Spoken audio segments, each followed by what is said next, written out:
મુંબઈથી આવતી ટ્રાવેલ્સમાંથી દારૂ ઝડપાયો। 8 પાર્સલમાંથી 432 દારૂની બોટલ મળી આવી। જાફરાબાદના ટીંબી ગામે પહોંચાડવાનો હતો।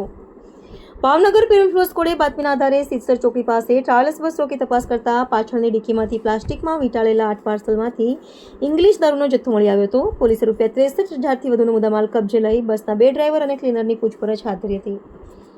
તપાસમાં દારૂનો જથ્થો મુંબઈ કાશ્મીરા ખાતેથી ઇનોવા કાર મારફતે મોકલાયો હોવાનું અને જાફરાબાદના ટીંબી ગામે પહોંચાડવો હોવાનું સામે આવતા પેરોલ ફ્લો સ્કોડે વર્તેજ પોલીસ મથકમાં દારૂ સપ્લાય કરનાર અને મંગાવનાર શખ્સ સામે પ્રોહિબિશન એક્ટ હેઠળ ગુનો નોંધાવી વધુ તપાસ શરૂ કરી છે।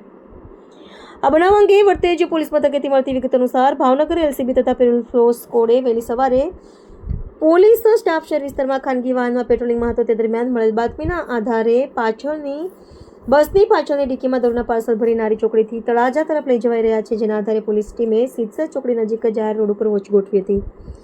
જે સવારે અંદાજે 4:30 વાગે બાતમીવાળી બસ આવતા તેને અટકાવી તપાસ હાથ ધરતા બસમાં બેઠેલા ડ્રાઈવર જયરાજભાઈ ગોહાભાઈ બસિયા, બીજા ડ્રાઈવર ઇમરાનભાઈ વજીરભાઈ પઠાણ અને ક્લીનર દિલુભાઈ વલ્કુભાઈ ભૂકણને સાથે રાખી બસની પાછળની ડિક્કી ખોલાવી તપાસ કરવામાં આવી હતી, જેમાં પ્લાસ્ટિકમાં વીંટાળેલા પાર્સલ 8 બોક્સ મળી આવ્યા હતા।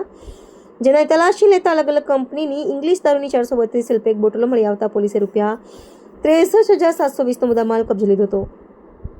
મુંબઈથી દારૂનો જથ્થો બસમાં મુકાયો હતો। રિપોર્ટર ફિરોઝ મલેક સાથે કેમેરામેન અલી આરંબ, ભાવનગર।